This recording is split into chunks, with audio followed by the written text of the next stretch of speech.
Boa noite a todos que estão aí nos acompanhando, pode ir entrando.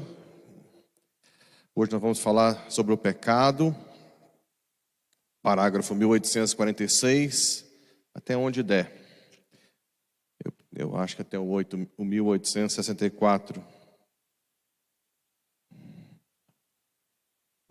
Vamos dar tempo para o pessoal já ir mandando o link. Manda para quem vocês conhecem. Suzy já está de Goiânia, Deus abençoe.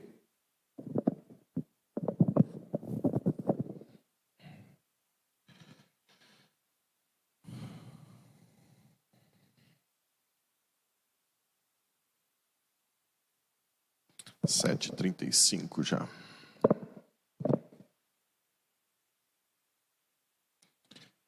Entrando. Daniela está acompanhando já, manda aí Daniela para outras pessoas. Vamos agora começar com a nossa oração.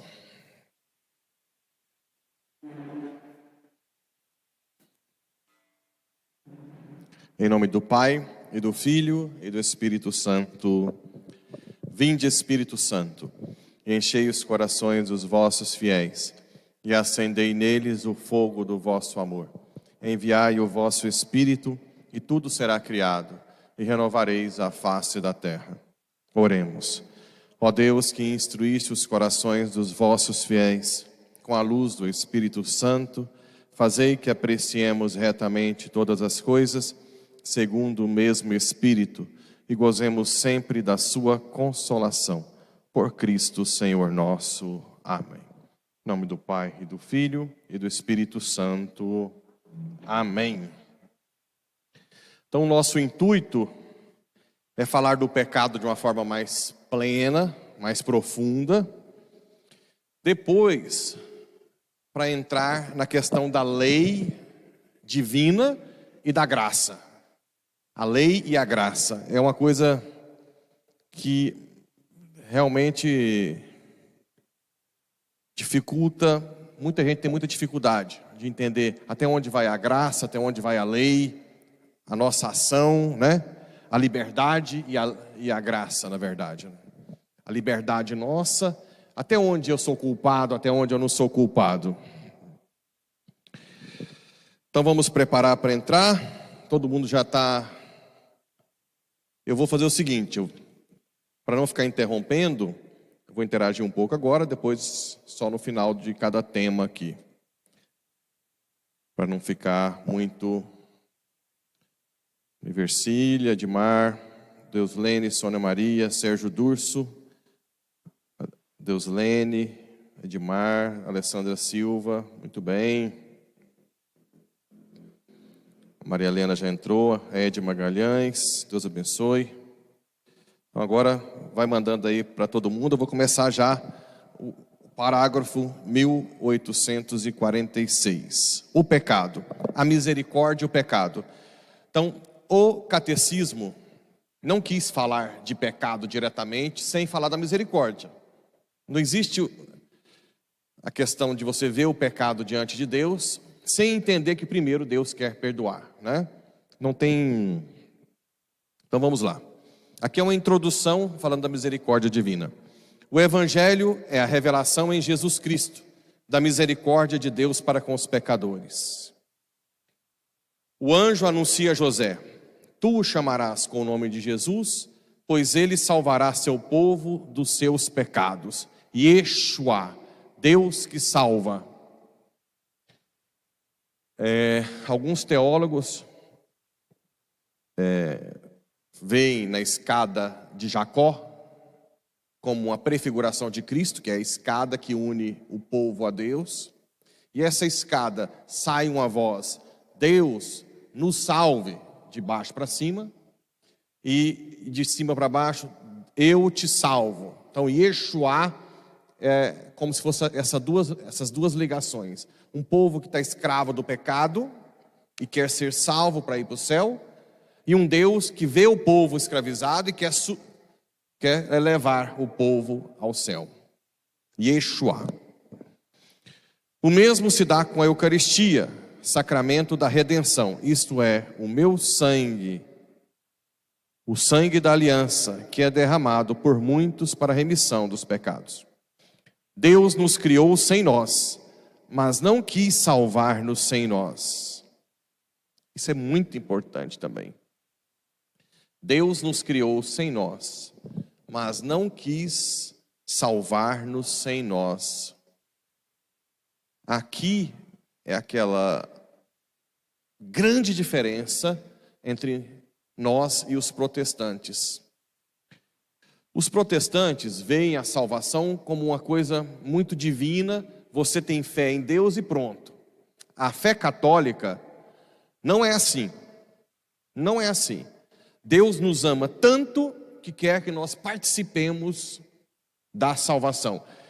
E isso gera, entre aspas, um certo mérito. O mérito de deixar que o Espírito Santo haja.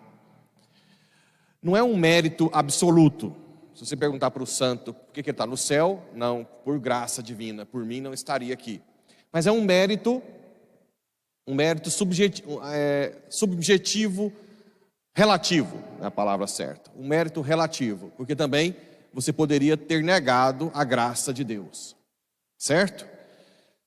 Isso aqui seria semelhante àqueles exemplos que eu dou na homilia. Tem a mãe cozinheira top, que a filha quer ajudar, ela diz, sai, não me atrapalha, para o almoço sair a tempo. Essa seria mais ou menos, quando eu falo protestante, hoje em dia, é muito perigoso, porque tem muitos protestantes muito bons, que têm uma fé muito, né? A gente fica generalizando, mas alguns protestantes têm uma fé muito absoluta em Deus. Seria essa mãe que não quer ajuda. Existe a mãezona, que é excelente cozinheira, mas que deixa a filha cortar as coisas, corta errado, ela vai lá, ajuda, lavar o arroz, papapá, né? Esse é o Deus nosso, cristão, amoroso. Quer que nós participemos. Você acha que Deus precisaria de eu estar aqui? Eu sou um grão de areia. Mas porque me ama, Ele quer que eu esteja aqui. Então vamos mais profundo. Se eu não fizer isso aqui, tem alma que vai para o inferno. Olha que coisa mais louca. Entende? Deus nos leva a sério porque ama. Certo? Porque ama. Acolher sua misericórdia exige da nossa parte a confissão das nossas faltas. Se dissermos não temos pecado, enganamo-nos a nós mesmos e a verdade não está em nós.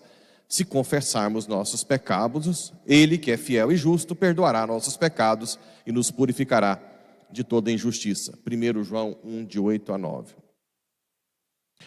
Como afirma São Paulo, onde avultou ou abundou o pecado, a graça superabundou. Romanos 5, 20. Por isso que eu quero falar primeiro do pecado, mesmo que a gente já tenha falado dos mandamentos, porque é muito importante ter consciência de pecado para falar de graça e liberdade. Mas para realizar seu trabalho, deve a graça descobrir o pecado, a fim de converter nosso coração e nos conferir a justiça para a vida eterna, por meio de Jesus Cristo nosso Senhor. Vejam bem, não é possível reconhecer pecador sem a graça de Deus. Não tem jeito. Quando São Paulo VI disse que o maior problema do mundo moderno é o povo não saber que o que é pecado, ele está correto. A distância de Deus deixou o homem tão incapaz de saber o que é pecado, tão incapaz assim, que assusta realmente, né? Mas depois eu vou falar um pouco sobre o pecado e eu vou explicar um pouco como é que a gente analisa uma pessoa que está tão longe de Deus com relação ao pecado. Será que realmente o pecado dessa pessoa fere a Deus, mesmo sabendo que essa pessoa nem imagina que exista um Deus? A resposta é sim. Todo pecado fere a Deus. Mas vamos lá. Como o médico que examina a ferida antes de curá-la, assim Deus, por sua palavra e por seu Espírito, projeta uma luz viva sobre o pecado. Como o médico que examina a ferida antes de curá-la, assim Deus, por sua palavra e por seu Espírito, projeta uma luz. Aqui é aquela história, ilumina a pessoa para mostrar que existe um erro ali. Um erro com relação a todos os bens que ela é capaz de ter, né? Ou ao bem supremo, que ela tem algo de errado naquilo ali. A conversão requer que se lance luz sobre o pecado. Ela contém em si mesma o julgamento interior da consciência. Pode-se ver nisso a prova da ação do Espírito de verdade, no mais íntimo do homem. E isso se torna, ao mesmo tempo, o início de um novo dom da graça e do amor. Recebei o Espírito Santo. Assim, nesta ação de lançar luz sobre o pecado, descobrimos um duplo dom. O dom da verdade da consciência e o dom da certeza da redenção. O Espírito de verdade é o Consolador. Então essa é a pequena introdução que se faz para falar de pecado. É impressionante como que o catecismo pensa em minúcias, né? Ele não quer falar de pecado direto. Primeiro da misericórdia, depois do pecado. Primeiro o amor, né? É uma capacidade, é o Espírito Santo puro, né? Agora vamos entrar no propriamente dito. O que se diz aí fora? Em alguns lugares, por algumas pessoas, né? Vamos falar com... Que pecado, minha filha? Não existe pecado. Pecado é uma coisa que a igreja inventou para subjugar você, para te oprimir, para te dominar. Hoje não existe essa fase mais de pecado. O que quer dizer essa concepção de pecado? Que é algo extrínseco ao ser humano, né? Inventado. Algo que se criou para te oprimir, para te dominar. Bem, se isso fosse verdade, desde o protestantismo, no século XVI, o humanismo, 17, 18, com a Revolução Francesa, né, que abdicou da fé, depois o sentimentalismo, tantas coisas aconteceram, que afastou a pessoa da consciência de pecado e do temor de Deus. Se isso fosse verdade, desde o século XVI para cá, o povo era para estar livre, feliz, não? Tirou aquele jugo, aquele peso que a igreja colocava na Idade Média, como dizem. Mas o que nós ganhamos com essa libertação da opressão da igreja de ensinar o que é pecado? O que nós ganhamos? Uma sociedade doente, guerras mundiais, que nunca tinha tido desse nível, Primeira e Segunda Guerra Mundial, depressão assustadora, suicídio, insônia, assassinato, orgia, destruição familiar. Uai. Agora, eu pergunto, é difícil de ver isso? Não é muito nítido? Por que o povo, então, não recua? E vê, não, estamos completamente errados. O pecado não é... Vamos estudar melhor. O pecado não é algo que a igreja inventou para nos oprimir. O pecado é algo que vai... a definição do pecado. Olha como é que o catecismo também, ele foi feito em 83, já tinha uma sociedade muito secularizada. Olha o que diz a definição de pecado do catecismo. O pecado é uma falta contra a razão. Contra a razão. A nossa. É algo intrínseco. Contra a verdade e contra a consciência reta. Isso aqui foi feito de propósito, justamente para combater essas ideias de que o pecado é algo exterior ao homem. Não. A nossa razão é autônoma ou é uma participação ao intelecto divino? É participação ao intelecto de Deus. Então, quando você peca, você fere a sua própria razão, a verdade e a sua consciência. É algo seu, não é algo de fora. Isso é importantíssimo. O pecado não é algo imposto, né? Aí depois continua, ponto e vírgula. Depois de entrar, mostrar que não é essência, é uma falta ao amor verdadeiro para com Deus e para com o próximo. A igreja, sabiamente, colocou em seguida. Porque primeiro ela envolveu todo mundo, mesmo quem não acredita em Deus. Olha, você pode até não acreditar em Deus, mas você vai agir contra a sua razão, contra a sua consciência. Saiba disso. E para nós que somos cristãos ou que temos uma formação, é um amor, resumindo, é uma falta de amor verdadeiro para com Deus e para com o próximo. Por causa de um apego perverso a certos bens. Por causa do apego perverso a certos bens. Vamos terminar esse parágrafo. Fere a natureza do homem, a natureza humana, e ofende a solidariedade humana. Foi definido como uma palavra, um ato ou um desejo contrário à lei eterna. Essa definição é de Santo Agostinho. Deixa eu ver se está embaixo. É, Santo Agostinho, 110. Uma palavra, um ato ou um desejo contrário à lei eterna. Aqui é uma definição também de Santo Agostinho proposital. Primeiro ele especifica ato, pensamento, desejo. Definição de pecado: é uma falta contra a razão, a verdade, a consciência reta. É uma falta ao amor verdadeiro para com Deus e para com o próximo, por causa de um apego perverso a certos bens. Fere a natureza do homem e ofende a solidariedade humana. Foi definido como uma palavra, ato ou desejo contrários à lei eterna.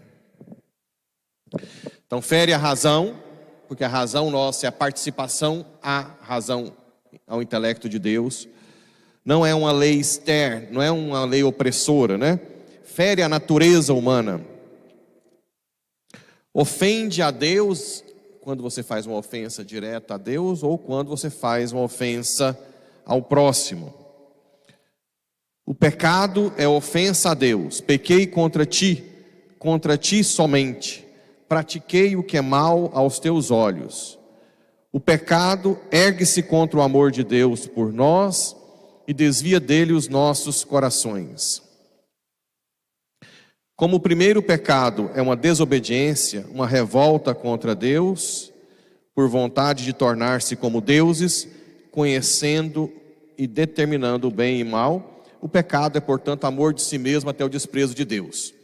Por essa exaltação orgulhosa de si, o pecado é diametralmente contrário à obediência de Jesus. Depois eu vou falar sobre essa questão mais profundamente. É justamente na paixão em que a misericórdia de Cristo vai vencê-lo, que o pecado manifesta o grau mais alto de sua violência e de sua multiplicidade. Incredulidade, ódio assassino, rejeição e zombarias da parte dos chefes e do povo, covardia de Pilatos e crueldade dos soldados, traição de Judas, tão dura para Jesus, negação de Pedro e abandono da parte dos discípulos. Mas na própria hora das trevas e do príncipe deste mundo, o sacrifício de Cristo se torna secretamente a fonte de de onde brotará inesgotavelmente o perdão dos nossos pecados. Vamos lá. Aqui fala que é apegar-se. O YouTube está indo. Como é que é essa questão do apego às coisas dos terrenas?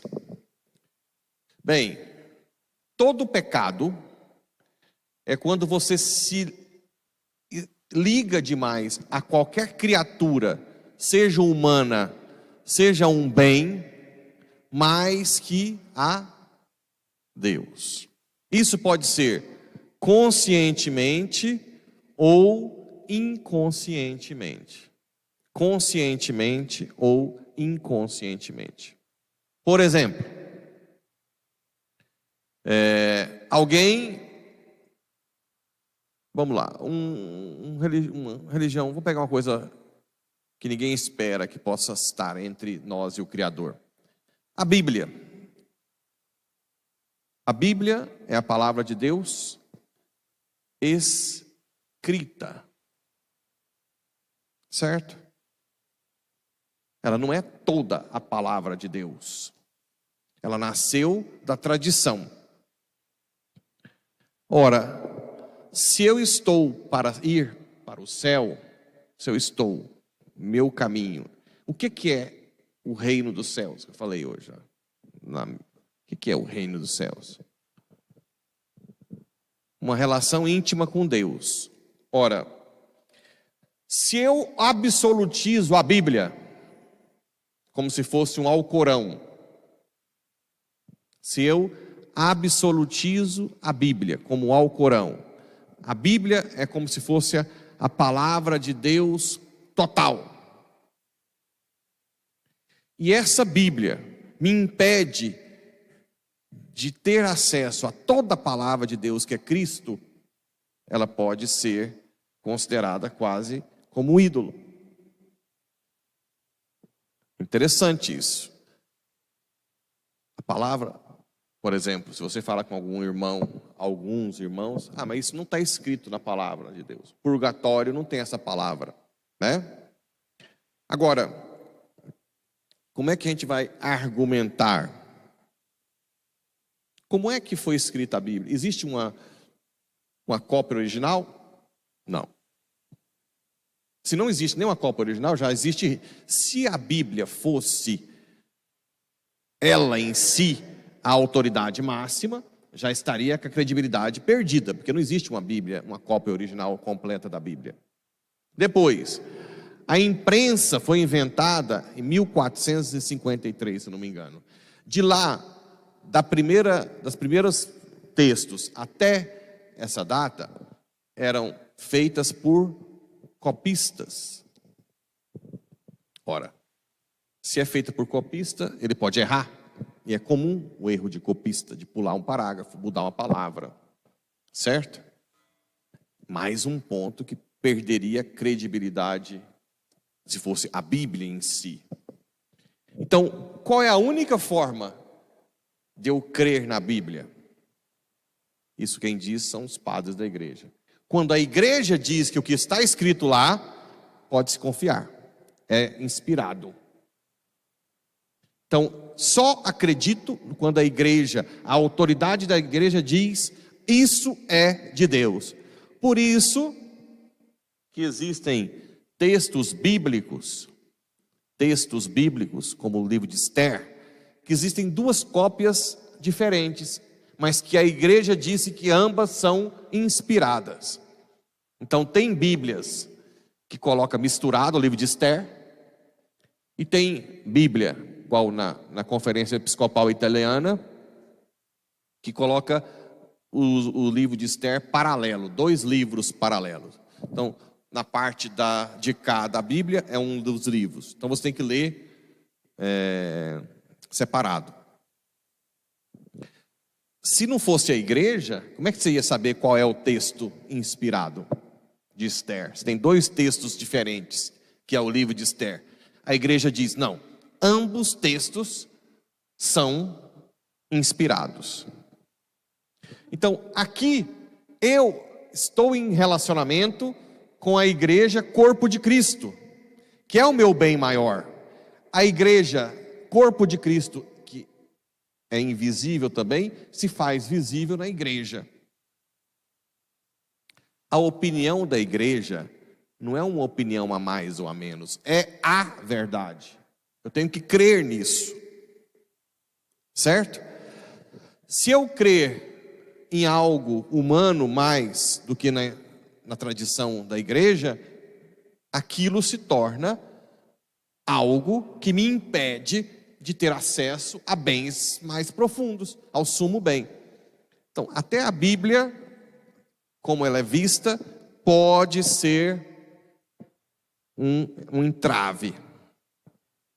Claro, não é o problema da Bíblia, é como você vê a Bíblia.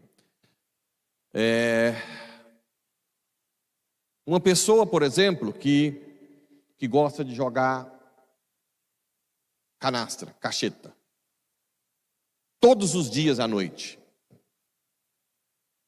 Caramba, como é que eu vou pensar que essa pessoa ofende a Deus? Porque acaba que é um vício, certo? Não, claro que a pessoa que está jogando canastra, cacheta, de domingo a domingo, à noite, ela não pensa que está ferindo. Mas eu te pergunto, como é o tempo dedicado a Deus para dela? Quantas vezes ela busca a missa?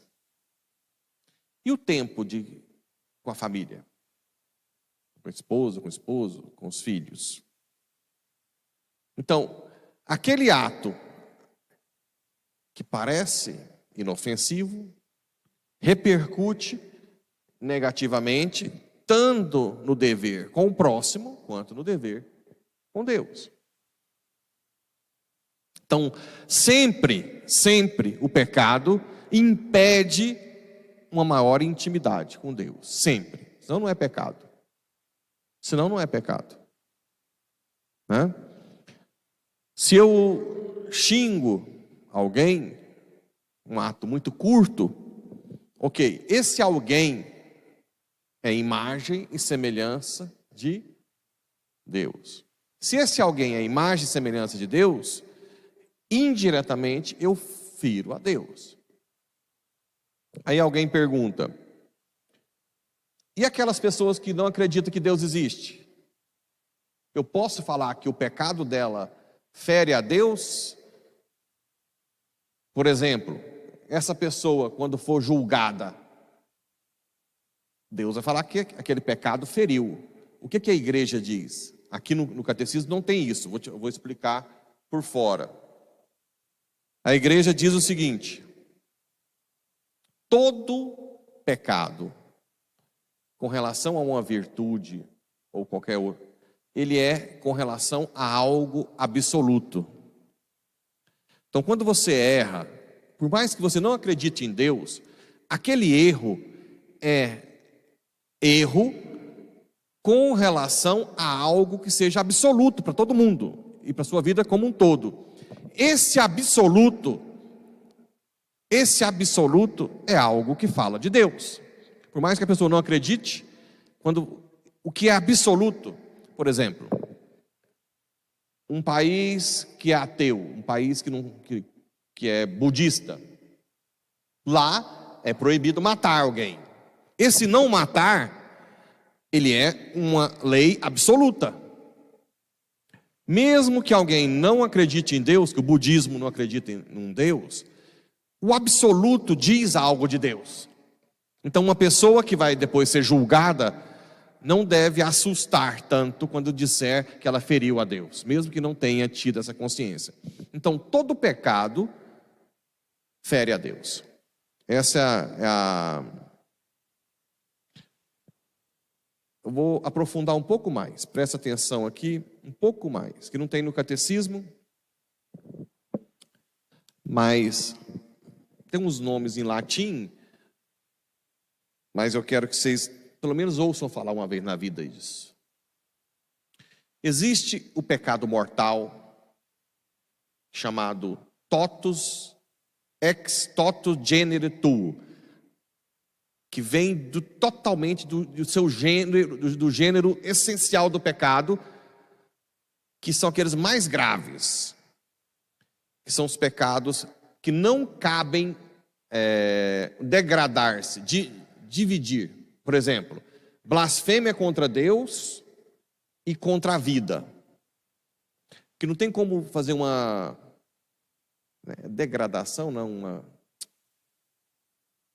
é degradar, como se tivesse proporcionar. São pecados absolutos, são ex toto genere suo, que não tem como ser pior ou menor. Ok?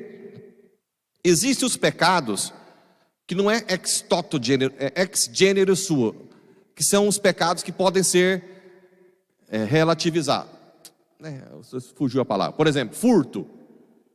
O furto, ele pode ser leve, né? Se eu roubo uma caneta, não é tão grave. Se eu roubo tem o pessoal da cadeia fala saidinha de banco. Aposentado vai lá sacar o dinheiro da aposentadoria do mês e eu vou e roubo o dinheiro da aposentadoria do aposentado. É muito, muito mais grave que roubar caneta. Então, cabe graduação, mais ou menos. É isso que eu poderia falar. O pecado ex toto genere suo, que é o diretamente ligado a Deus, ofensa direta a Deus, ou a vida. O pecado mortal, no caso, mortal ex genere suo, que é aquele que cabe graduação. Então você pode ser um pecado mais grave. E tem o pecado leve ex genere suo, que é o venial, que são os pecados que não tiram a graça, né? Que não estão nos 10 mandamentos, ou que estão nos 10 mandamentos e não têm consciência plena, nem pleno consentimento. Certo? Só uma curiosidade. Existem essas divisões de pecado, só para um dia alguém falar nisso. Vocês vão ler lá, ex toto genere suo. É Deus e vida. Ex genere suo.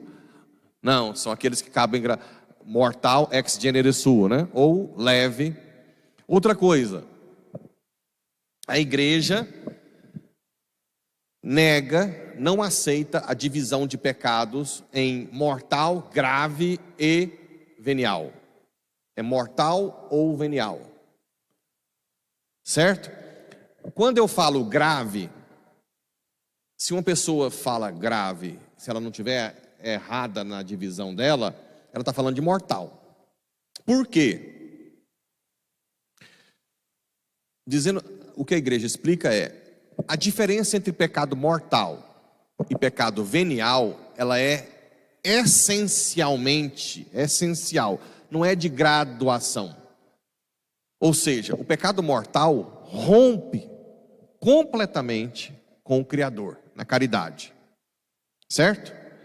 O pecado venial, ele é uma imperfeição do mortal.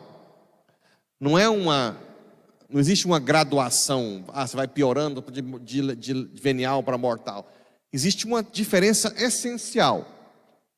O pecado que a igreja sempre combate é esse mortal, que é de matéria grave, plena consciência, com pleno consentimento. Tá tudo bem aí? Tá no YouTube, tá ok? Quem tiver pelo YouTube aí, vai dando ok. Ok? Então, pecado mortal e outra curiosidade. Eu não sei se falar de... Vocês gostam de falar de curiosidade ou confunde um pouco? Pode falar de curiosidade. Existe um grupo da igreja, que são esses que defendem a graduação do pecado, que defendem uma tal de opção fundamental do ser humano. O que é mais ou menos a ideia que a igreja também não aceita? seria assim: a minha opção fundamental é Deus. Eu quero Deus, certo? Então, pecado mesmo é só se eu negar, só se eu não quiser Deus mesmo. Então, por exemplo, se eu caio na fornicação, ou no meu caso até sacrilégio, ou tenho uma relação com a mulher, não, mas você não pode falar que o padre está em pecado mortal se a opção fundamental dele não mudou. Estranho, né? É uma forma de justificar o pecado mortal em algumas pessoas, como se tirasse a culpa da pessoa, né? Não, mas no fundo mesmo a pessoa quer Deus. Então quer dizer que Deus não vai romper com Deus. A igreja nega isso, certo? Todo pecado pode ser amenizado, mas nunca tem como tirar completamente a culpa da pessoa, porque existe a razão, tá? Sempre tem a opção, a pessoa participa. Agora, se ela não participar, aí não é pecado, porque ela não, ou por um problema psiquiátrico, ou por uma opressão, coação externa. Então, essa questão de opção fundamental também, não. Existe o pecado mortal e o pecado venial. Aqui vai falar um pouco mais sobre isso, a diversidade dos pecados. A variedade dos pecados é grande. As Escrituras nos fornecem várias listas. A carta aos Gálatas opõe as obras da carne ao fruto do Espírito. Vocês sabem que São Paulo põe oposição carne-espírito, não carne no sentido, porque isso aqui também deu pano para manga já. Muitos da igreja colocaram como tudo que fosse corporal fosse ruim. Uma das heresias foram os maniqueístas de Santo Agostinho, quando ele participou do santo, que tudo que é carnal é ruim, o sexo é ruim, então eles nem casavam. Imagina se todo mundo pensar assim, acaba com... Então, quando São Paulo fala carne, são as paixões desordenadas. Não quer dizer que o corpo é ruim, certo? E São João fala mundo. Também não quer dizer que o mundo criado é ruim. Mundo são as coisas, os apegos excessivos às coisas do mundo. Mas não quer dizer que o mundo é uma coisa ruim, né? É importante, são linguagens figurativas. As obras da carne são manifestas: fornicação, sexo fora do casamento, impureza, qualquer tipo de pensamentos, tudo, libertinagem. A libertinagem são as pessoas que não têm disciplina. Tem uma conotação sexual mais também. Geralmente é uma pessoa de orgias, né? Mas uma falta de disciplina. Idolatria é imagem? Claro que não. A imagem não substitui Deus. O dinheiro, por exemplo, né? Hoje a maior idolatria é o dinheiro. Feitiçaria, qualquer tipo de busca de uma força paralela divina é um pecado ao primeiro mandamento de idolatria ou superstição, certo? Ah, padre, yoga, vejam bem, a yoga em si já tem na sua origem uma busca de forças paralelas, de bem-estar em algo que não é divino. Deveria ser evitado. Tem algumas pessoas que falam, padre, mas eu vou por causa do equilíbrio, por causa do alongamento, blá, blá, blá, blá. Olha, é muito perigoso, certo? Tudo que busca uma vibe, uma energia, tudo que fala energia, como assim energia? Energia de onde? Que energia é essa? Uma energia, vocês concordam que indiretamente está falando de uma energia que não é divina? Nossa, tem uma energia muito boa, uma áurea. Tudo isso tende à idolatria e superstição. Tudo, certo? Então não busquem nada que seja de paralelo a Deus. Eu sei que, por exemplo, a benzição, na grande maioria das vezes a benzição, ela é algo paralelo. Já me disseram, não, mas tem senhorinhas que rezam as orações, então vamos falar que ela está rezando. Aí teria que ver o caso. Se aquela benzição, ela está rezando algumas orações católicas, e ela deixa claro que está rezando como intercessora de Deus, ok? Agora, se você pega aquela arruda, como é que chama? Lá, e você tem fé naquele ato, com aquela arruda, né? É superstição. Pecado grave. Muita gente vem confessar depois, dizendo que não tinha consciência. Aí entra aquela coisa, não tem consciência, papá, né? Mas tem que tomar cuidado.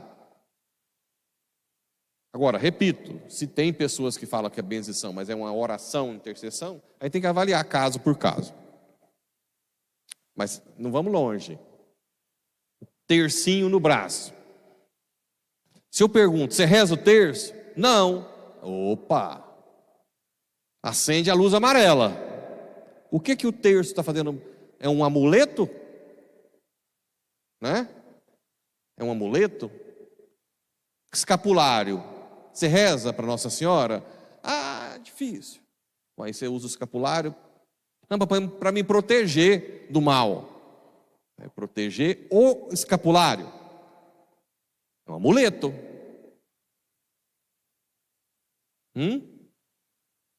Padre, abençoa meu carro, minha casa. Sim, você reza. Você tem... Não, estou muito afastado. Mas, peraí, então, essa bênção é isso aqui, é esse ato. Não está ligado à bênção divina? Está vendo? Você vai destrinchando ali as nossas rosas de Nossa Senhora. Se você não tem fé, se você não ama Nossa Senhora, você não reza, se é a rosa, né? Certo? Agora, se você vai amando Nossa Senhora, pessoa de adoração, aí ela tem força pela sua fé em Deus. Ódio, rixa, ciúmes, ira, discussões, discórdia, divisões, invejas, bebedeiras, orgias e coisas semelhantes a essas, a respeito das quais eu vos previno, como já vos preveni.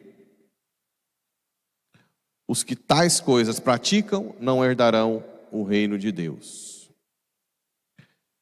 Vamos terminar esse terceiro item aqui. Pode-se distinguir os pecados segundo o seu objeto, como em todo ato humano, ou segundo as virtudes a que se opõem, por excesso ou por defeito.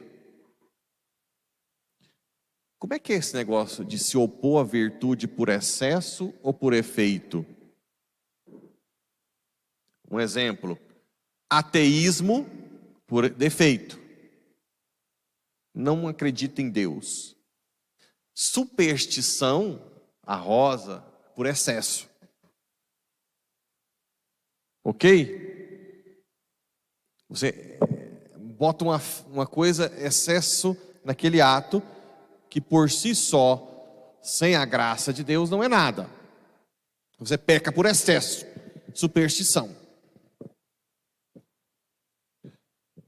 Ou segundo os mandamentos que eles contrariam. Pode-se também classificá-los conforme dizem respeito a Deus, ao próximo ou a si mesmo. Pode-se dividi-los em pecados espirituais e carnais, ou ainda em pecados por pensamento, palavra, atos e omissões. A gente fala isso, confesso a Deus, né? A raiz do pecado está no coração do homem, em sua livre vontade, segundo o ensinamento do Senhor. Com efeito, é do coração que procedem más inclinações, assassínios, adultérios, prostituições, roubos, falsos testemunhos e difamações. São estas as coisas que tornam o homem impuro. No coração reside a caridade, princípio das obras boas e puras, que o pecado fere. Se você desvincula o ato do coração, você desvincula do amor a Deus. Certo? Então, todo pecado nasce do coração. Vamos lá. Se eu tiro que o pecado nasce do coração, eu estou dizendo que o meu ato externo é um ato neutro.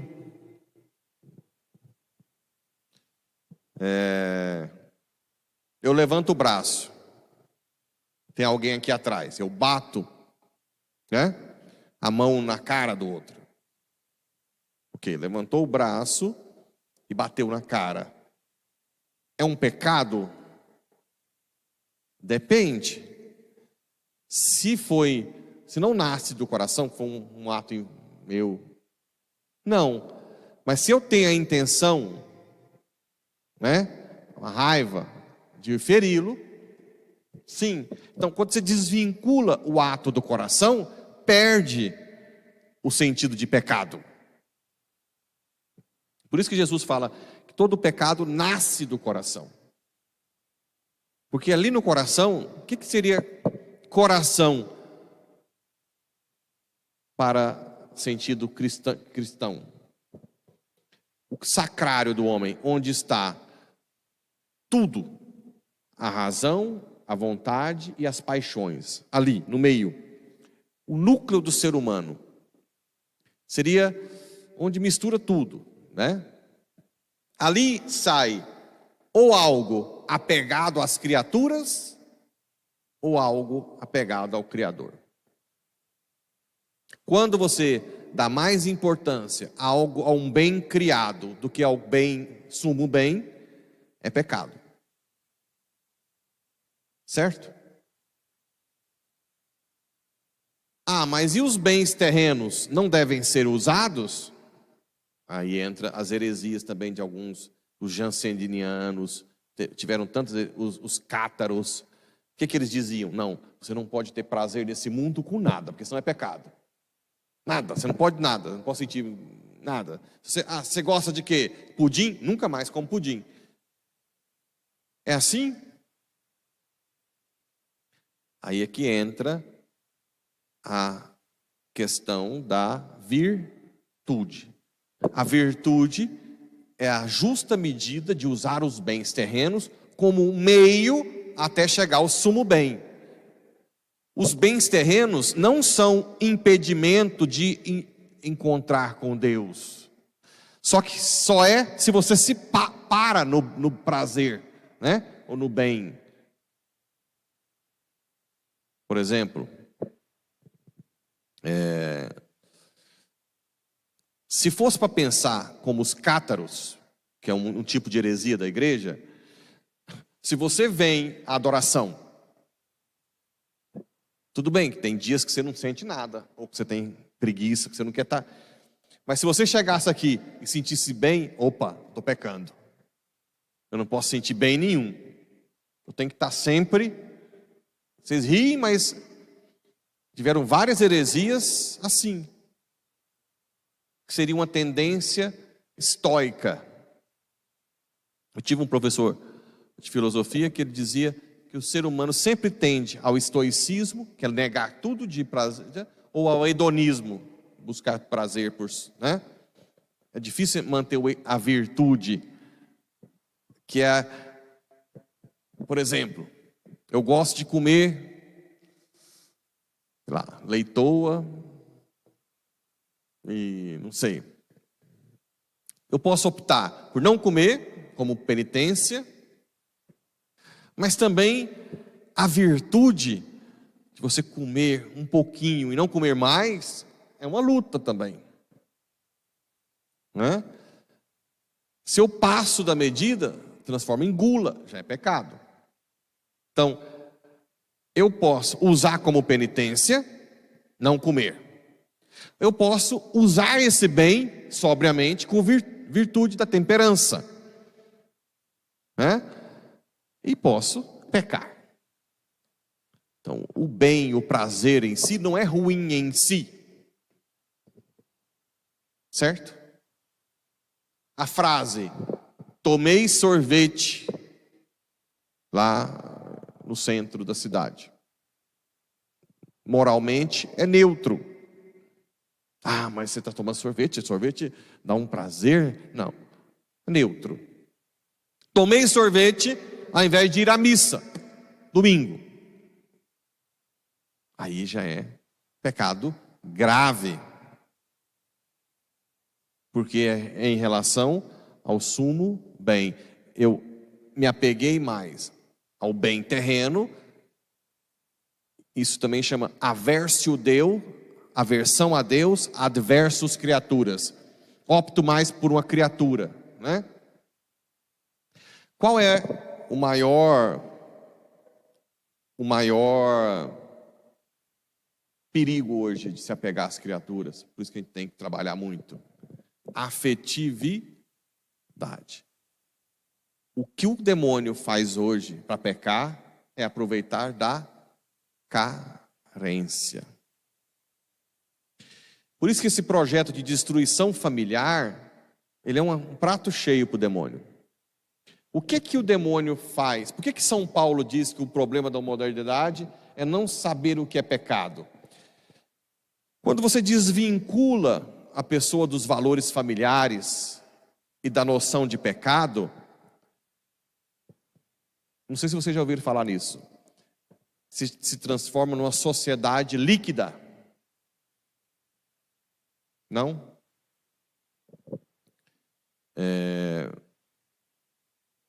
Se você quer passar um pó de café de uma vasilha para outra, se tiver aqueles caroção assim, você tem que fazer o quê?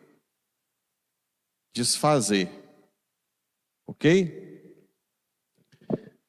Um governo totalitário, se ele quiser manipular a massa, quanto mais líquida a sociedade, melhor.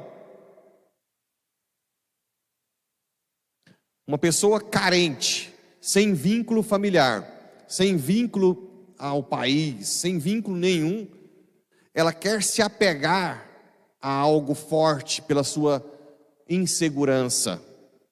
E ela acaba se aderindo ao projeto de um Estado totalitário. Ok? Então, a noção de pecado, ela é muito mais profunda e repercute em todas as áreas do ser humano, né? Por exemplo, a afetividade. A nossa afetividade não é como a afetividade dos animais.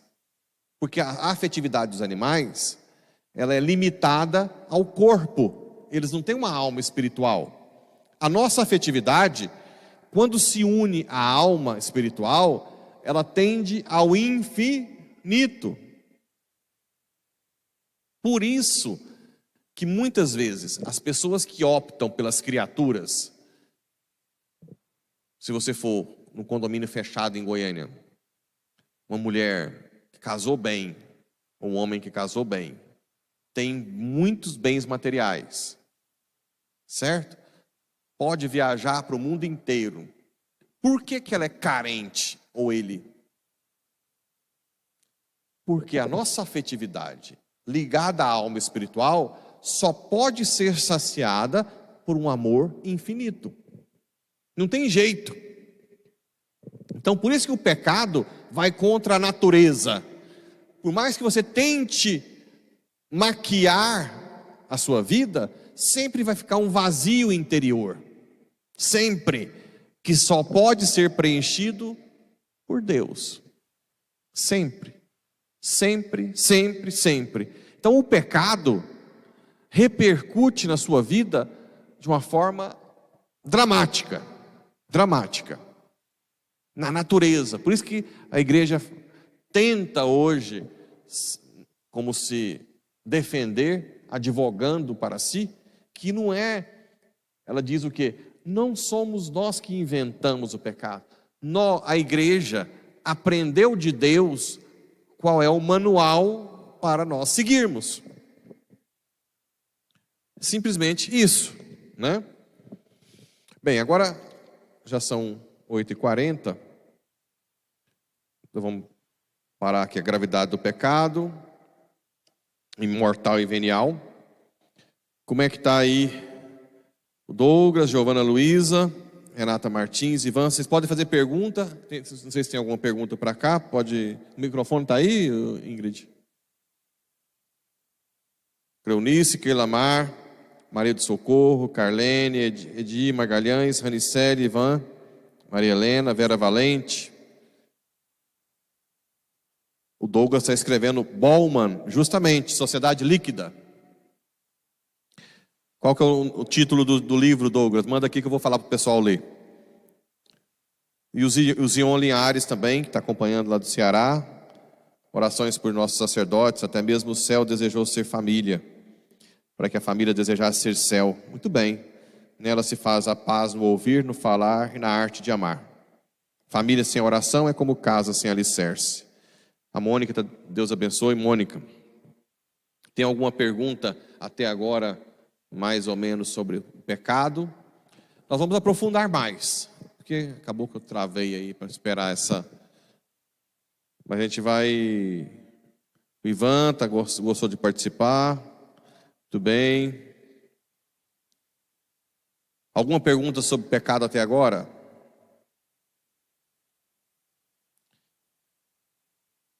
Alguém de casa? O Face está travado, né?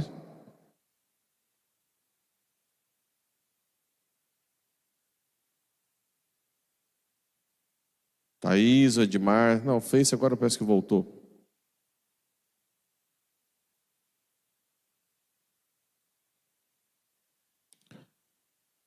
Bem, então sobre o pecado está tranquilo até agora. Vocês conseguem ver?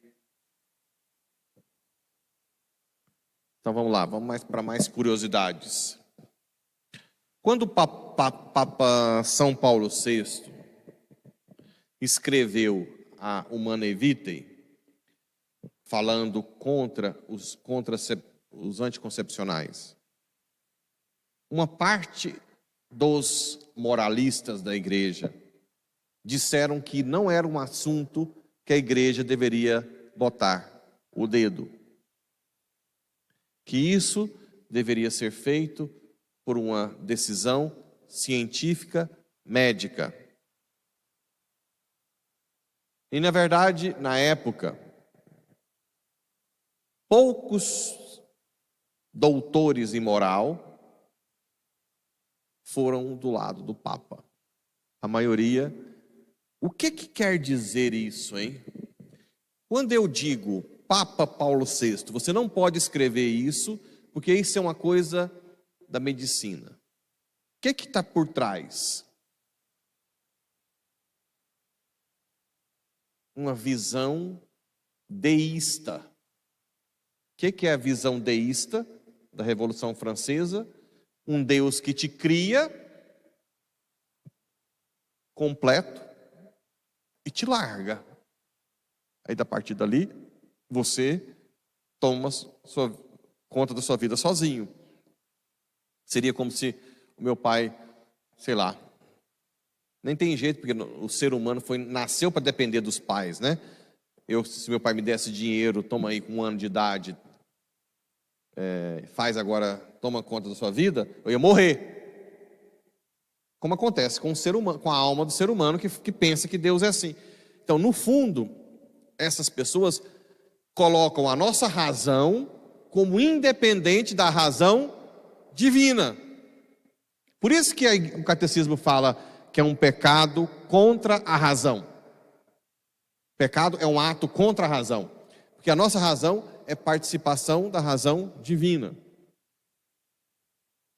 Então, quando eles, na época, massacraram São Paulo VI, tanto é que ele não escreveu nenhuma outra encíclica, o tanto que ele foi massacrado, quando ele escreveu que todo ato conjugal com contracepção, que quer contracepção, é intrinsecamente mal. Intrinsecamente mal. Ora, o que nós podemos então ver que São Paulo VI viu para chegar a essa conclusão? A todo o projeto divino. O homem, que é imagem e semelhança da mulher em doação total, né? O ato conjugal, ao invés de ser uma doação, se transforma em usar o outro. Isso fere a imagem com a Trindade. Ora, é simples. Então São Paulo VI, ele disse mais: vocês vão me agradecer por essa encíclica. E o que mais que a contracepção gerou? Vamos lá? Indiretamente, se o casal usa contracepção, o que vem implícito? Que o que eu quero é um prazer, não? Ora, importa se é um prazer com a mulher ou com o homem, ou com a boneca, ou a internet? Então, isso, com o tempo, desvinculou a ideia de matrimônio, de doação para procriar, e se transformou nisso que a gente está vendo. Ok? Isso teve como consequência tudo que a gente está tendo agora. São Paulo VI foi um profeta. Está vendo como que ideia de pecado dá muito pano para manga? E que vocês têm que estar preparados para argumentar, né? Preparar para argumentar. Pecado é a convicção do erro, está perguntando. Modernidade líquida, o Douglas respondeu aqui. A Mônica está em Juiz de Fora, Minas Gerais. Zion, pecado, convicção do erro. Sim, convicção do erro. Agora, não abrange tudo. Tem gente que não está convencido que é pecado em algumas coisas, mas é pecado, né? É uma definição parcial, né? Quando você tem convicção do erro, é pecado, e quer continuar, é pecado dos mais graves, né? Mas existem pecados que a pessoa não tem convicção. Por exemplo, vou pegar um pecado grave. A Joana engravidou com 15 anos. Foi no ginecologista e o ginecologista disse: não, você não tem um ser humano, você tem um monte de células. Não tem problema de tirar. O padre não sabe de nada. Ele acha que é um ser humano. Eu sei, eu sou médico. Os pais também acreditam e vai lá e aborta. Ela tem culpa grave? Não. É um ato terrível. Mas mesmo assim ela não sabia que era um ser humano que estava ali. Tanto de falar. Certo? Então ela não tem consciência de que aquilo é um pecado grave. À medida... E se ela vier à missa e eu falar que é?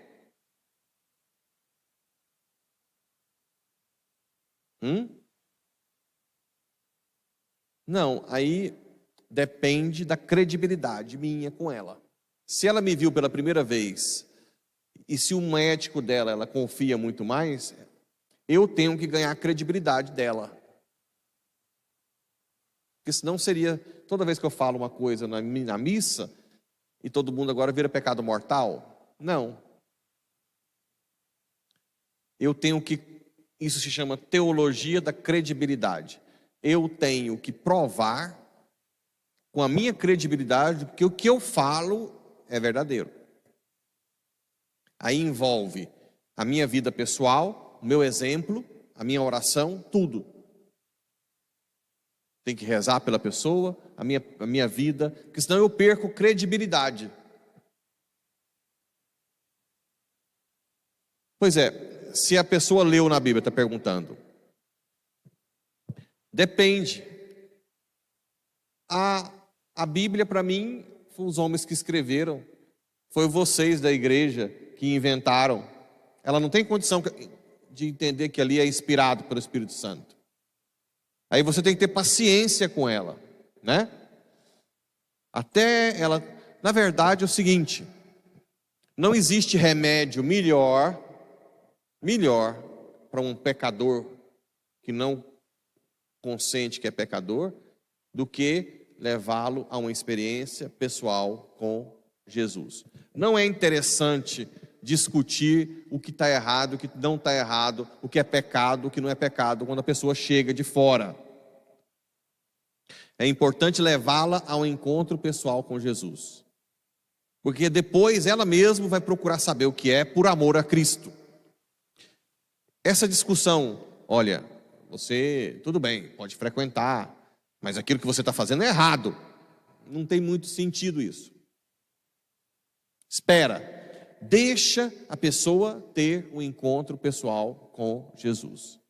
A partir da fé, Deus vai iluminar e ela vai sentir.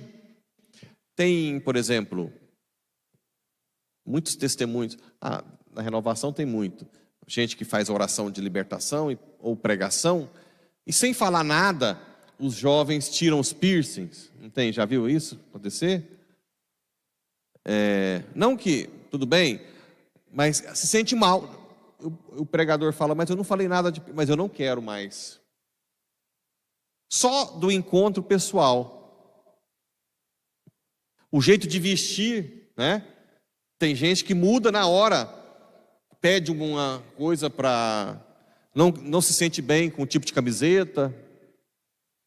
Sem falar nada.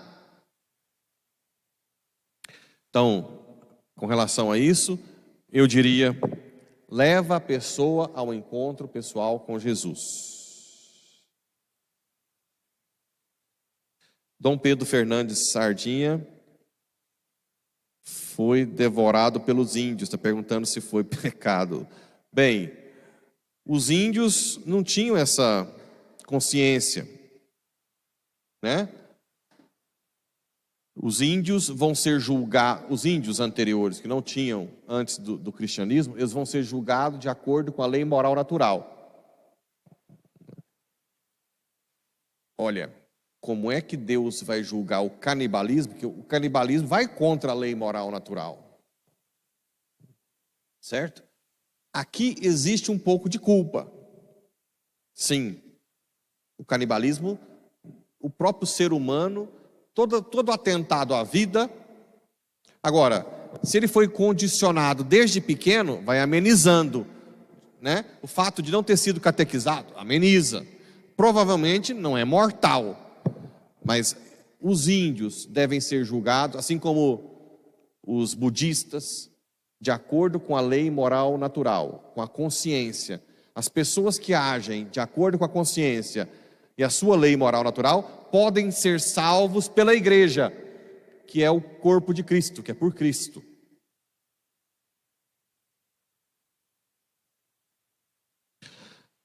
Podemos fazer, Zion, o canal Zion Linhares, que inclusive é bem frequentado, tem homilia lá que está com 1.000 e tantas pessoas de visualização. Ele quer fazer um canal de perguntas e respostas. Podemos fazer sim. Bem, Entende essa questão? Bem, já são quase 9 horas, mas só para terminar essa questão aí dos índios. É a outra discussão, como é que uma pessoa que não é cristã vai ser salva pela igreja? Porque existe um dogma. Qual que é o dogma? Extra ecclesiam nulla salus. Fora da igreja não há salvação. E agora?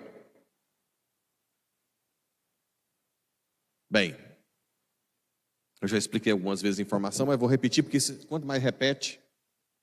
Na verdade, esse dogma foi aprofundado no catecismo atual e a noção de igreja usada no catecismo é corpo de Cristo.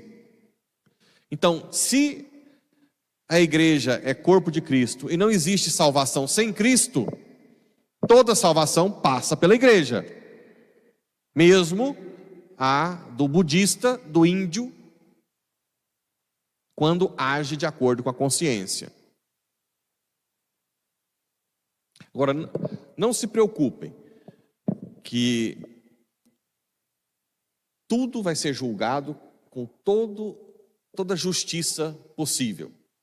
Quando Jesus disse, Sodoma e Gomorra serão julgados com menos rigor, não é? Do que as cidades que vocês visitarem, quer dizer que os índios vão ser julgados com menos rigor do que nós. Aí tem gente que fala, então eu preferiria não saber de nada. Eu prefiro viver na ignorância. Bem, por que tem a parábola do salário que trabalha 1 hora, trabalha desde cedo, ganha a mesma coisa? Combina uma moeda de prata com um que começa de manhã e o outro começa finalzinho. Por que será? Porque, na verdade, o bem, tudo bem, Jesus coloca como um patrão, mas, na verdade, o patrão seria Deus. A pessoa que serve a Deus mais tempo, não é que Deus precisou dela mais. Essa pessoa teve a oportunidade de ser feliz mais, ser plena. A outra pessoa que não teve experiência com Deus, né? Então, na verdade, quem tem a oportunidade de ter encontro pessoal com Deus, tem a oportunidade muito maior de ser feliz, né? Porque a felicidade está em Deus. Então, você dizer que não quer ser feliz, quando você diz, eu não quero então conhecer a verdade, você está dizendo, eu não quero ser pleno, eu não quero ter plenitude de vida, eu não quero ter felicidade. Vai ser sempre uma pessoa vazia, que é o que acontece com grande parte da sociedade. Tem aquelas invejas que não tem, aqueles ciúmes, tem um monte de gente que tem um ciúme, inveja, que você fala, gente, mas inveja disso? Ciúme? Porque a pessoa é tão vazia, que ela começa a se apegar a tudo. Então não tem sentido falar, então eu prefiro viver na ignorância. Quer dizer, você prefere viver no vazio, sem Deus, sem felicidade, sem alegria. Ok? Eu preferiria não... quando fala de Adão e Eva pecou, né? Eu preferiria então não ter consciência, ser um animal. Você queria ser uma vaca? Né? Só come... Tudo bem, é uma opção, mas olha a dignidade nossa, né? Então a gente sempre tenta fugir da responsabilidade, mas na verdade, quanto mais você assume a responsabilidade de sair do pecado para uma intimidade com Deus, mais alegria, plenitude de vida você tem. Felicidade, né? Felicidade.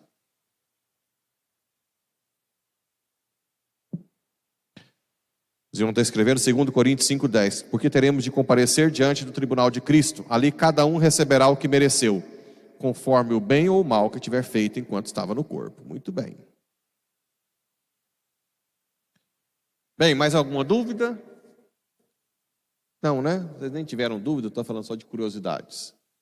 Porque as curiosidades fazem você fixar as opções de tudo que aconteceu na igreja, de pecado, É importante isso, para vocês aplicarem essa ideia, essa noção de pecado.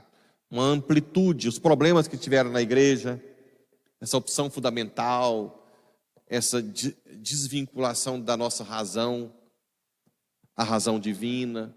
Não, isso aqui não é coisa da igreja. Claro que é da igreja, tudo é da igreja, porque tudo é participação de Deus. A ciência, né? A ciência verdadeira, ela é divina. Não existe nada da ciência que vai contra Deus, porque senão não é científico. É simples. Muito bem. Então, na próxima semana nós vamos continuar de pecado. Vou falar um pouco também da diferença do protestantismo e o nosso. Não percam, tá?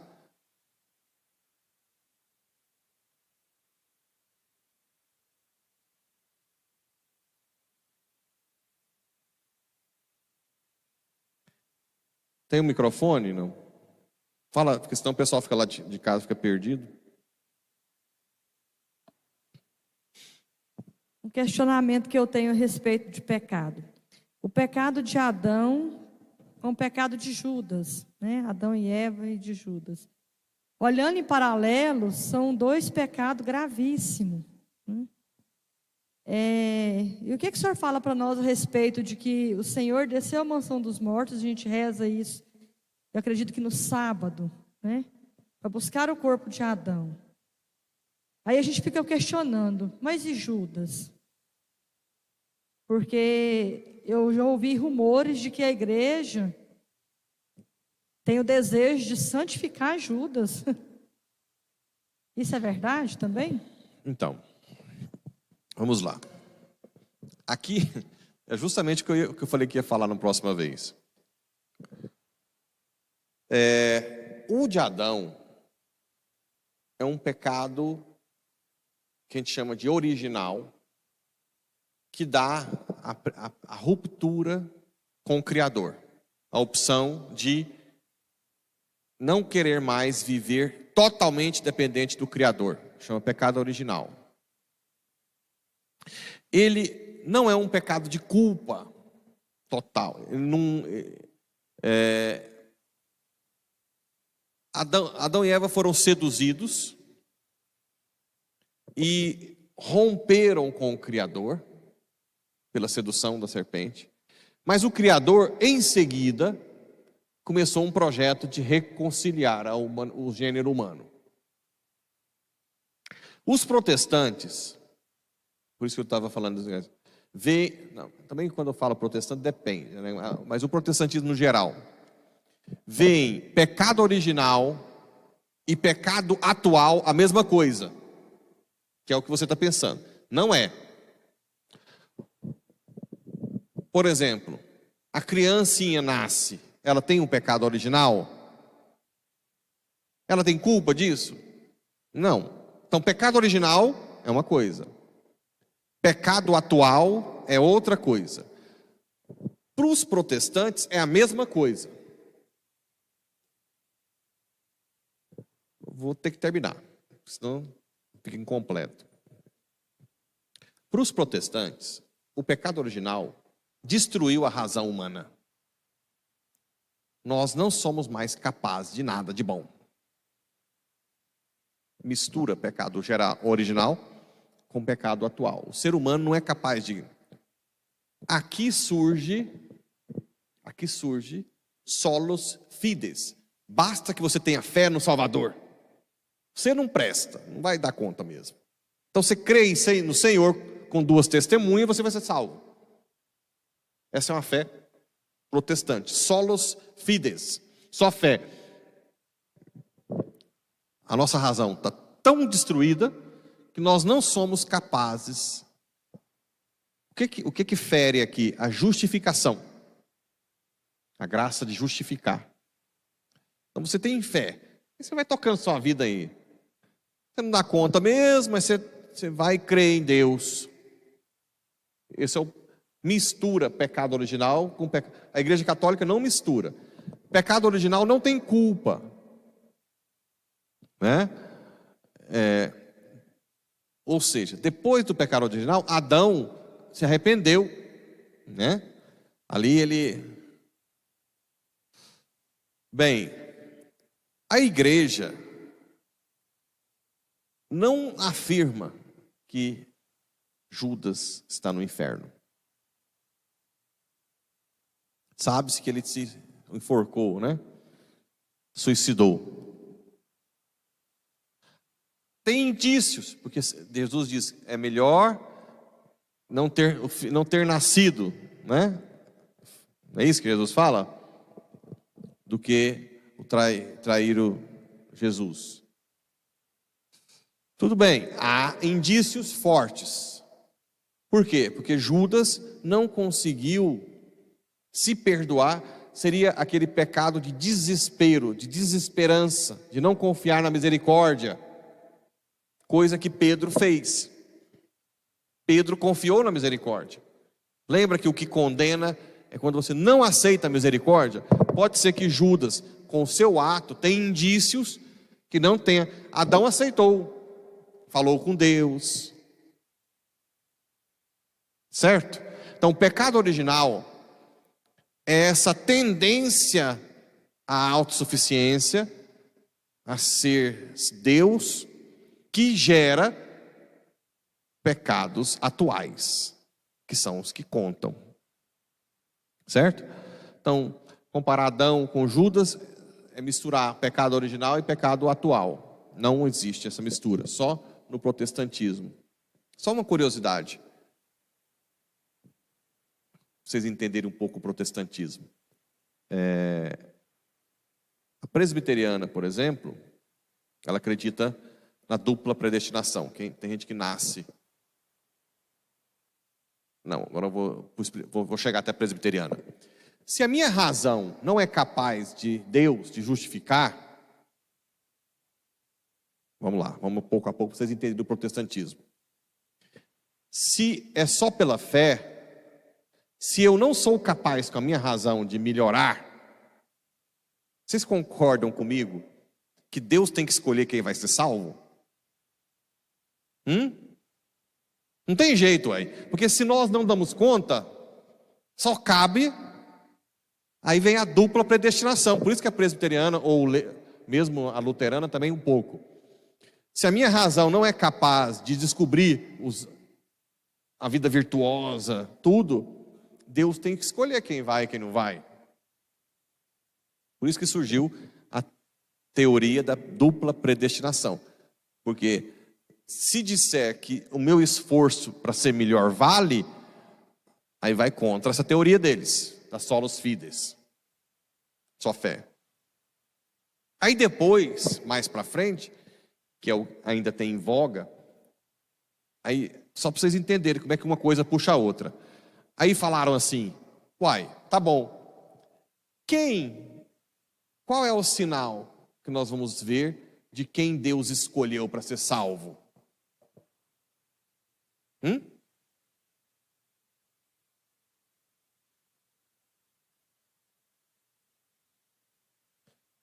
Nascia com a estrela na testa. Na verdade, chegou aqueles que se dão bem nesse mundo, a prosperidade. Estão entendendo que uma coisa puxa a outra? Como é que eu vou descobrir quem foi escolhido por Deus? Quem se dá bem.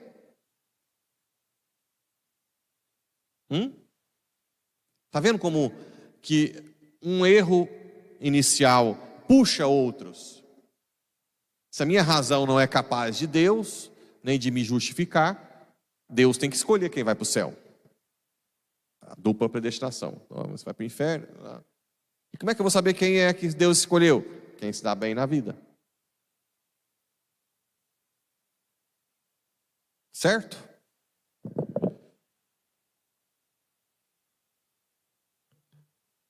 Exatamente. Padre, a Eva que enganou Adão com a maçã, qual o pecado? Na verdade, os dois pecaram, né? Agora, existe um significado muito forte contra as feministas. A mulher tem dois poderes fortíssimos. Ou ela dá o fruto proibido para a família, ou ela dá o fruto de salvação. Não é à toa que Adão pegou o fruto de Eva. A mulher é o esteio da família. A mulher, ela leva a família à salvação, leva a Eucaristia, ou à perdição, fruto proibido. Por isso que o demônio tira a mulher de casa. Não estou falando que quem trabalha fora está pecado, é errado. Mas se perde a consciência do poder que tem em casa, é um desastre. Vocês que são esposas, eu estou falando com uma coisa, convicção de fé. Vocês já notaram que os maridos que trabalham fora, quando chega atordoado, não tem muita noção. Chegam com raiva, querendo vingar, com aquilo, preocupado demais com o problema financeiro. Quem é que põe no eixo? Ou destrói de vez? A mulher.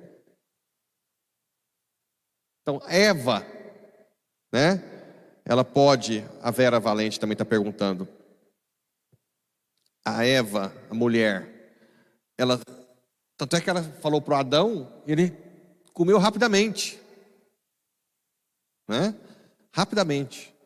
A mulher tem um poder extraordinário na família. Extraordinário.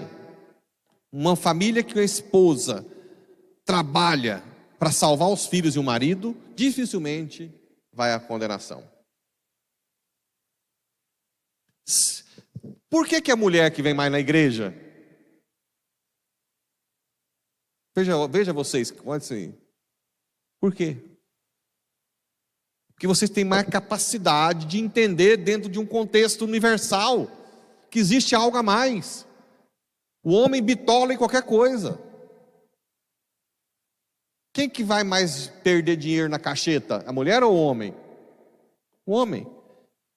Quem vai perder dinheiro com mulher mais? Você quase não vê mulher perder dinheiro com homem. Por que a mulher não perde tanto, não gasta com o homem aí para... É sempre o homem que gasta. Pelo poder de persuasão da mulher. E o demônio sabe do poder dela. Sabe. A mulher, chega um marido que quer matar o outro no trabalho. Em 2 tempos a mulher sábia tira ele daquele contexto, apresenta o outro e acalma. Leva a Eucaristia. Ou joga fogo, amassando o pecado.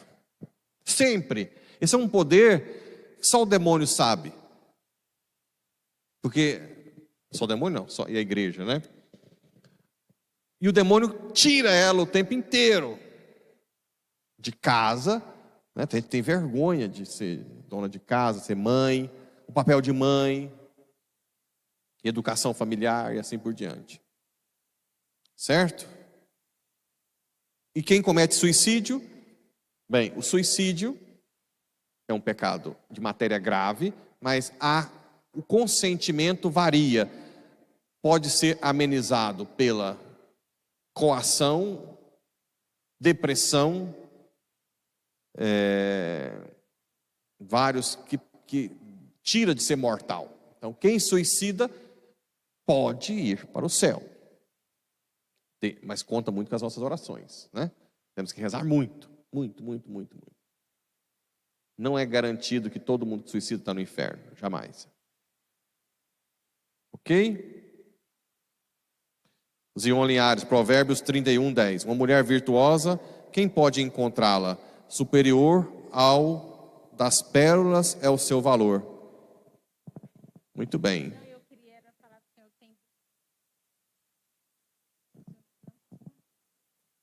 Tem 2 perguntas.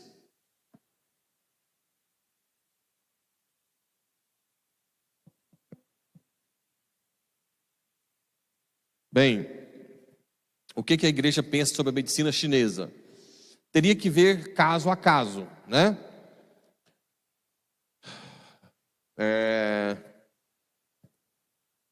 Tem especificidade? Por exemplo, existem coisas, vamos lá. Existem tratamentos orientais que foram reconhecidos pela medicina. A acupuntura, né? Hoje é reconhecido pelo CRM. Então, a igreja não vai falar que é uma superstição, se cientificamente está mais ou menos, né?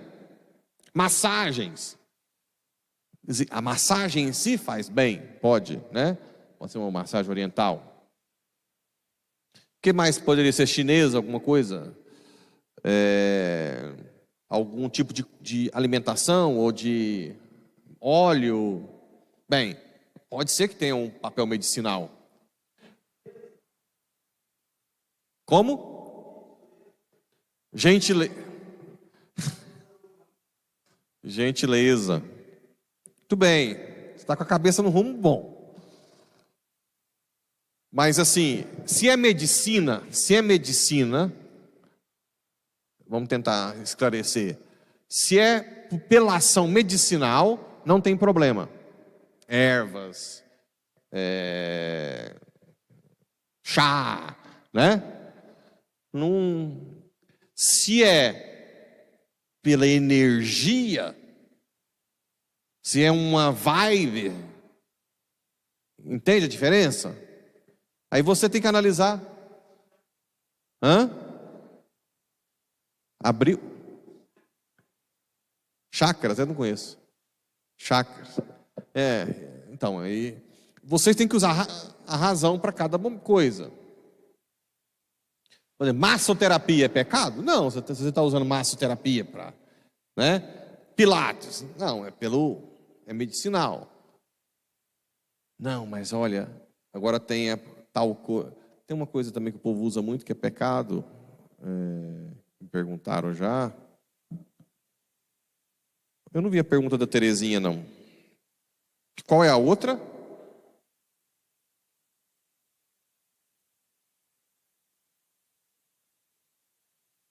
A Suzy Carvalho, qual é a virtude? Por que não está aparecendo aqui, hein? Travou o meu?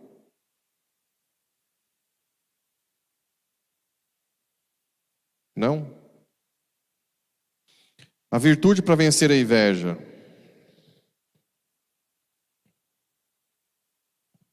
Eu não achei a pergunta da Suzy aqui.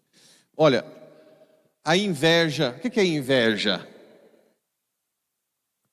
Inveja é você desejar o bem que não é absoluto, relativo do outro, não é isso? Ou não querer que o outro tenha o bem.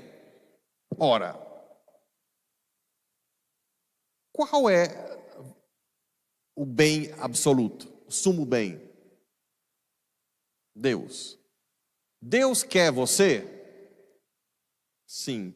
Então, quando eu tenho inveja, é porque eu não estou tendo consciência real, plena, do bem absoluto que é Deus.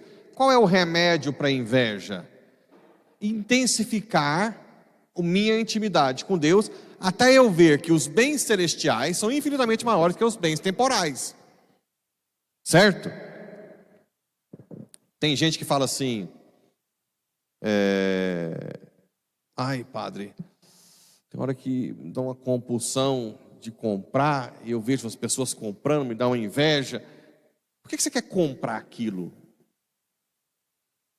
É muito interessante quando tem dois sócios médicos, as esposas.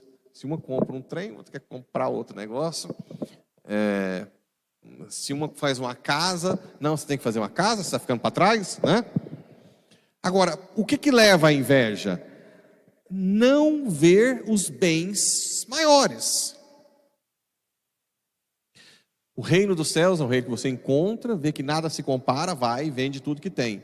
Se você não focar em mergulhar no castelo interior, ver outros bens, você vai ficar sempre numa luta horizontal. Eu não vou sentir inveja, eu não vou sentir inveja. Mas você está sabendo o que ela comprou? Um carrão agora, aquele que lançou. Não. Fica sempre uma luta horizontal. Agora, se você está mergulhando na intimidade, na oração, em bens celestiais, você não dá tanta importância aos bens temporais. Então, o remédio para a inveja é uma intimidade com Deus também.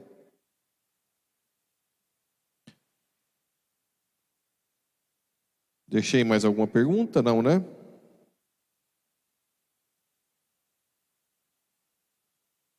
Bem, então fica para a próxima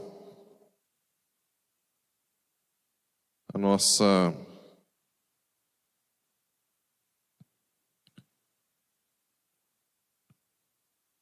terminar o pecado.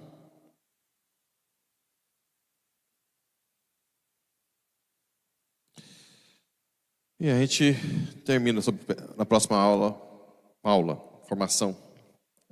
Tô parecendo professor, ué? Apesar que é um tipo de professor, sim, né?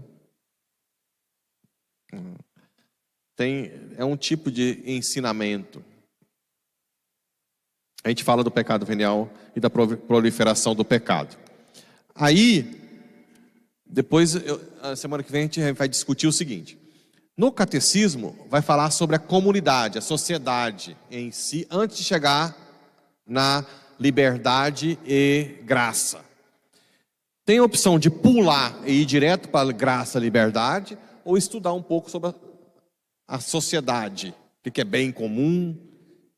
Semana que vem vocês me falam direitinho o que vocês preferem, tá? Vê no catecismo, a gente pode falar um pouco também, é bom falar do bem comum, porque isso tem...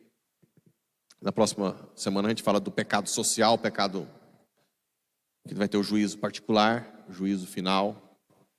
2 juízos. Vixe, estamos enrolados. Ok? Vamos rezar uma Ave Maria. Ave Maria, cheia de graça, o Senhor é convosco. Bendita sois vós entre as mulheres, e bendito é o fruto do vosso ventre, Jesus. Santa Maria, Mãe de Deus, rogai por nós, pecadores, agora e na hora da nossa morte. Amém. O Senhor esteja convosco. Que desça a bênção de Deus Todo-Poderoso, Pai, Filho e Espírito Santo. Muito bem.